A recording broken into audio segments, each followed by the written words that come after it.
Hi guys, welcome to the second part of IELTS reading practice. So last time we did half of the passage and we found out 10 new words, and this time we'll be doing the same thing. We'll be following the same strategy and we'll be discussing the second part of the passage. But this time we will also be looking at the sentence structure so that it can help you in IELTS writing.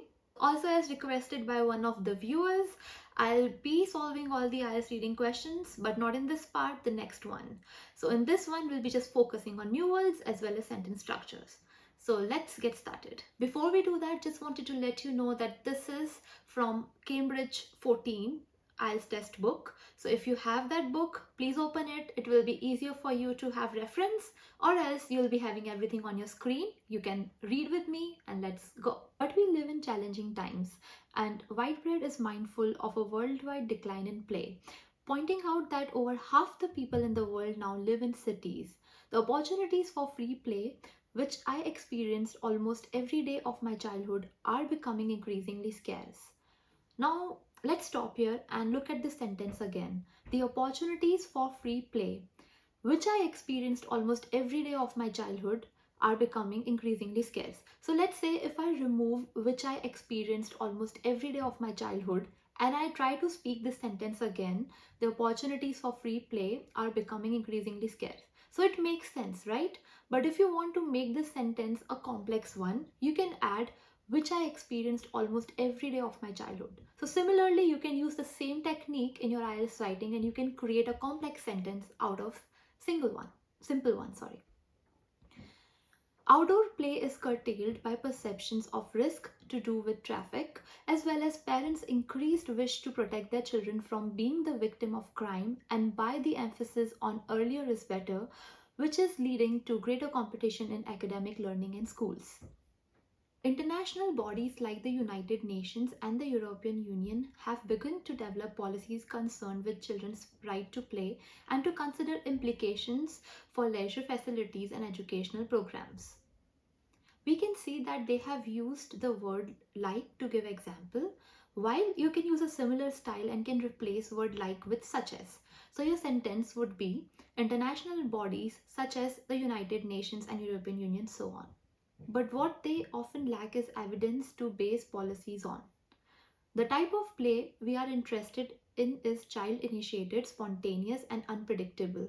But as soon as you ask a 5-year-old to play, then you as the researcher have intervened, explains Dr. Sarah Baker. And we want to know what the long-term impact of play is. It's a real challenge.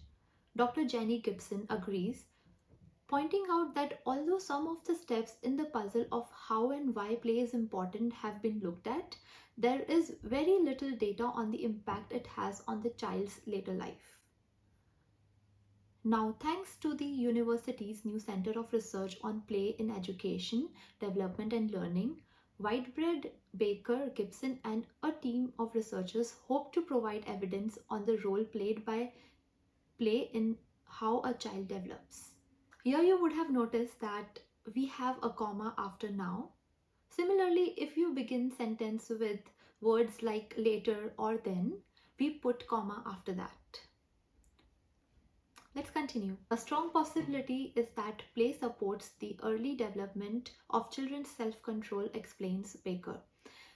This is our ability to develop awareness of our own thinking processes. It influences how effectively we go about undertaking challenging activities. In a study carried out by Baker with toddlers and young preschoolers, she found that children with great self-control solve problems more quickly when exploring an unfamiliar setup requiring scientific reasoning. This sort of evidence makes us think that giving children the chance to play will make them more successful problem solvers in the long run. If playful experiences do facilitate this aspect of development, say the researchers, it could be extremely significant for educational practices because the ability to self-regulate has been shown to be a key predictor of academic performance. Gibson adds, playful behavior is also an important indicator of healthy social and emotional development. In my previous research, I investigated how observing children at play can give us important clues about their well-being and can even be useful in the diagnosis of neurodevelopmental disorders like autism. Whitebread's recent research has involved developing a play-based approach to supporting children's writing.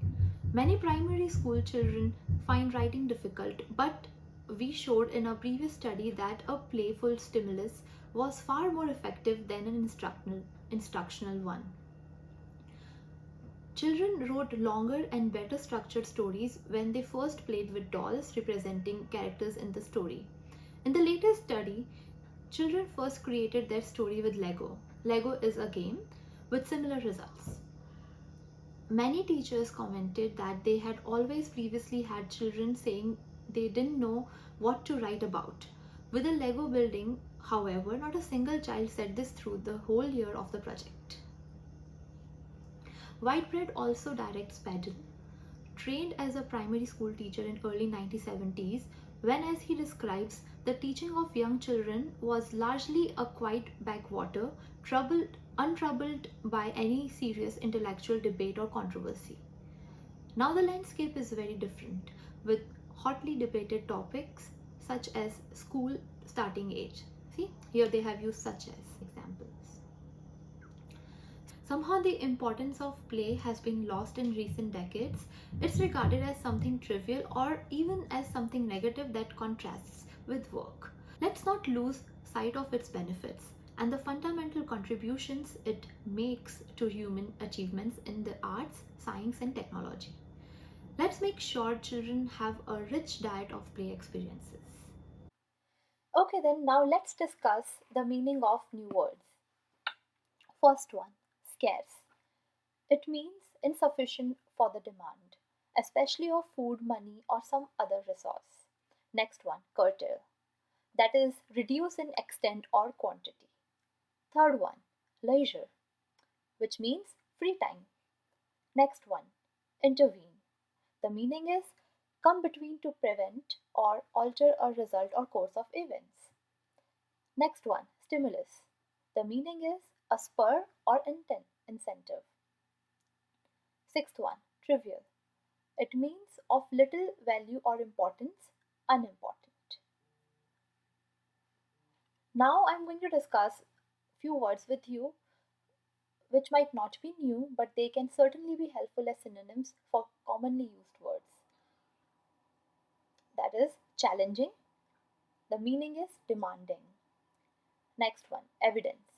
It means the available body of facts or information indicating whether a brief or proposition is true or valid. Next one, toddler. It means a young child who is just beginning to walk. Next word is significant, which means noteworthy or remarkable. And the last one is key, which means of paramount or crucial importance. So that's it, guys. We have gone through the entire passage in our first and second part of the video. We have also marked down the difficult words. Now in the next video, we'll be solving the questions. So make sure you subscribe to the channel so that you don't miss that video, and I'll see you in next one. Take care.